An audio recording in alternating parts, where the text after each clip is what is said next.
Hey, this is the Carpet Guy. I'm going to show you the proper way to use these on spots that you get on your carpet, that these are the best trick for.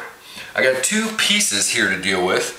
You can see right here on the bottom of this, when I first saw this, I actually thought it was something melted onto the carpet. And this one's going to give me a really good example to be able to show for you, because I can pick it up and move it around because it's just on a throw rug. And then we have this interesting little monster. This is slime. That gooey stuff that used to come in the green trash can.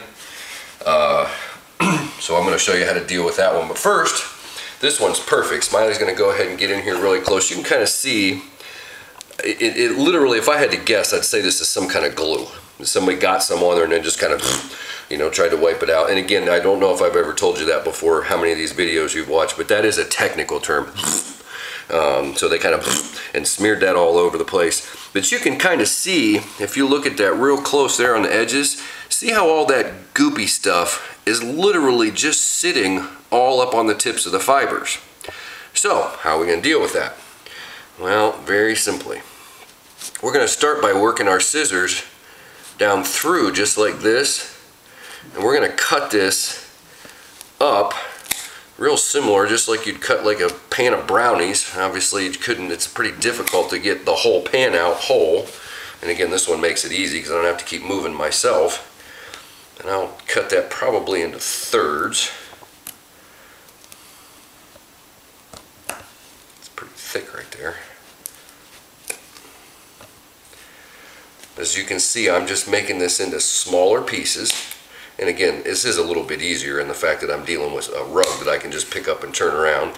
It takes a little bit of contorting, and I'll lay this down flat just to show you how I would have to do it if I was doing it flat. Actually, there's a great example.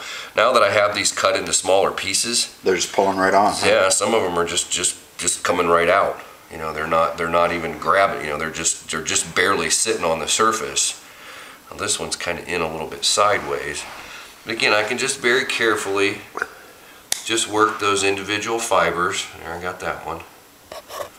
And I should, once we get done with this, be able to trim this completely out. And you can see on that one where I was trying to work the scissors and they wouldn't squeeze, because I was catching a little bit of the crud. So you just kind of work it so it's kind of flat.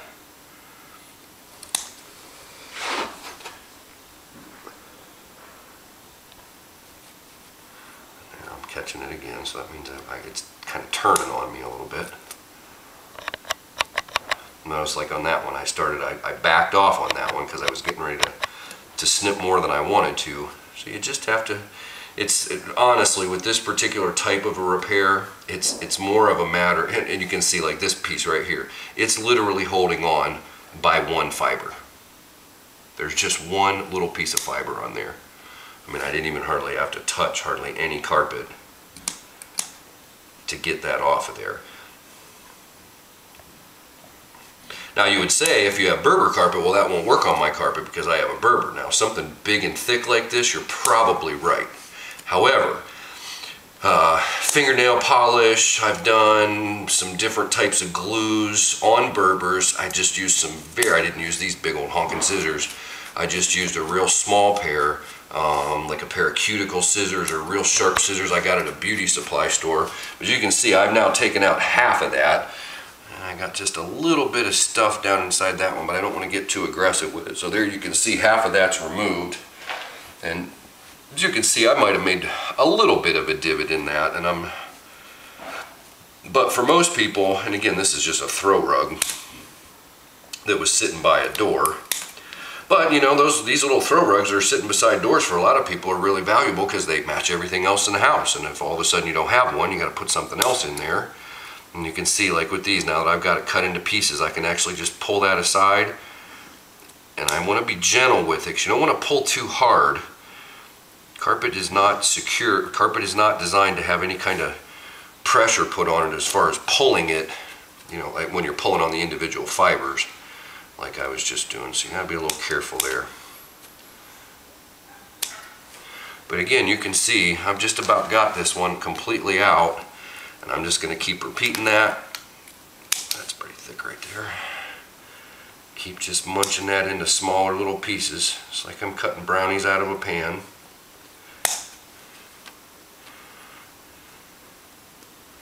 Actually, I think they do that when they're making peanut brittle. That's actually what this feels like. Yeah. This actually feels like, I mean, it's got to, obviously it's not peanut brittle, or it would have, our normal cleaning process would have dissolved it. But yeah, this is, yeah, you're right. You do cut peanut brittle with a pair of scissors. Yep. And that's kind of what this one's like. So I'm gonna finish that one here in a little bit. So here, if you look at this one, this is that same type of, you know, this is you can see it actually as I start working this with the scissors. This is one of my other favorite techniques. This one's going to be a little harder to cut because I am having a little bit of a tough time getting underneath it. But I'll just be able to just break this thing up. Now this one's kind of rubbery, obviously being that slimy stuff. But again, if you look at that, and get Smiley to pull down in there, let me cut this side just a little bit so we can get it on the camera angle side. If you look at that from the side, as I lift those up, you can see that stuff is literally sitting right on the surface of the fibers. It has not gone anywhere down into the carpet whatsoever. It is literally sitting right on the surface. Oftentimes, let me think of some stains that are, well, I was going to say, oftentimes the best way to handle something crazy like something like this, because this stuff's a pain in the butt when it's wet. I've had customers call me on the phone because it's kind of got some, you need some solvent to actually get this out, and it's tough to get extracted because it's so gooey and slimy. It just turns to, I mean, that's the name of the product, it's slime. So that's pretty much what it is. So it can be quite the challenge to try to get this out, even with a shop vac, because it just turns to this funky, weird goo. This is one of those stains, or some of that stuff, and this is not technically a stain. You'll have to get the book to find the definition of a stain. But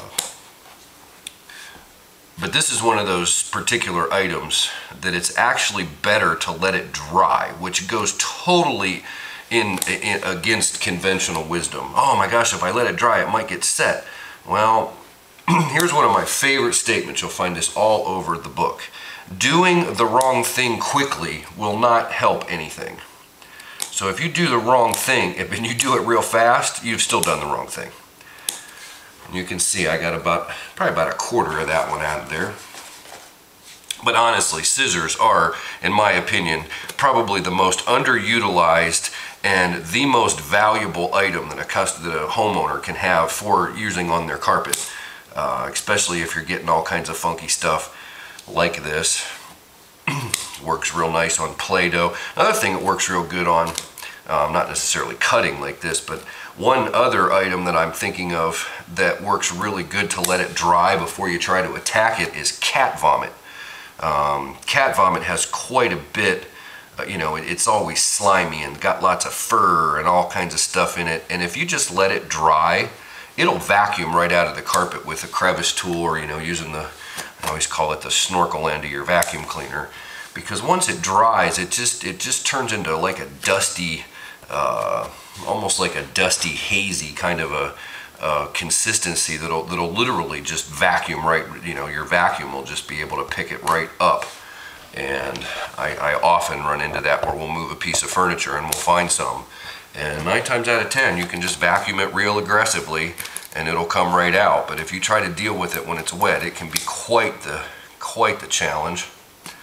But you can see I'm just continually working this, like I said, like my brownies. And there's a couple of chunks here that are deeper down in, and you can see I just keep working those around. Actually, that one just pulled out. I didn't even cut that one. But as you can see in the time that you've been watching this, patience is a virtue.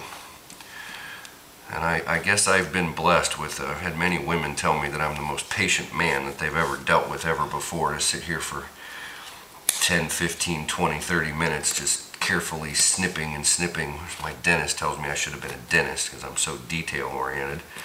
But again, this is something very very simple that any homeowner could do.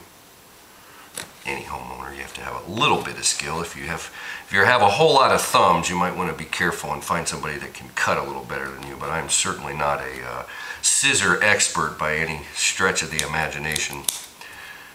Well, that's probably not really accurate, is it, Smiley?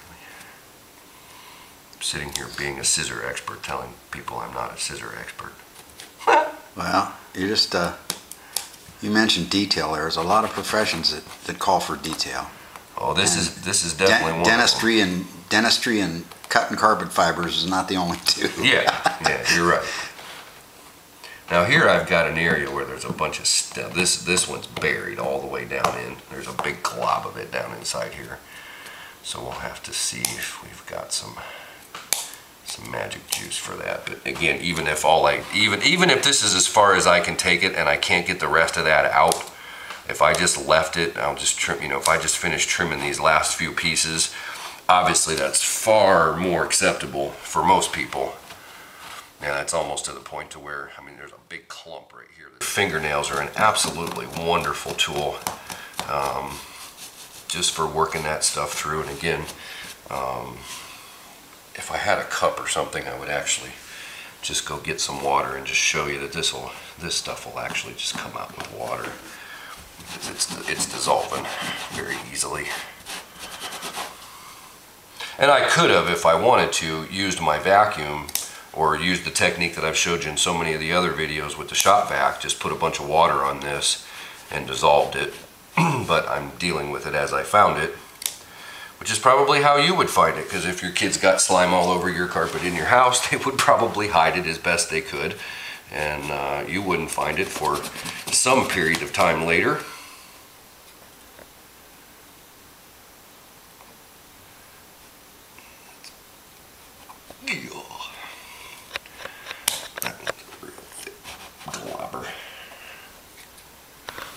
Hey, pictures.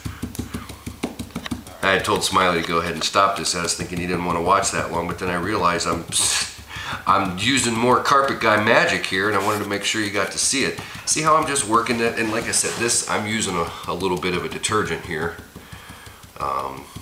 It is one that is, I don't want to go too much into that, but similar to the stuff that you can get here from the Carpet Guy. I'm not naming specific names because we change them periodically as we find stuff that works better, but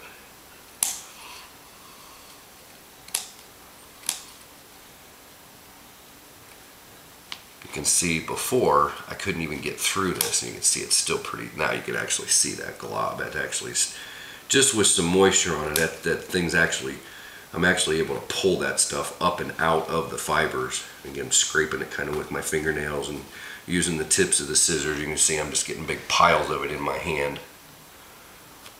And there's actually another way you can use the scissors. Sometimes I forget I do this. You can actually just close the scissors down and kind of get some fiber in between them and just gently lift. And that's pulling pretty aggressively on the fibers. But sometimes that'll just help you just scrape the stuff. Literally you're using the edges of the scissors to kind of scrape the stuff out. Now again, I'm being real careful to make sure I don't pull. I can pull a couple of fibers here and there out of this carpet. It's thick enough that I'm not going to cause any kind of a hole. But I want to be careful with that. But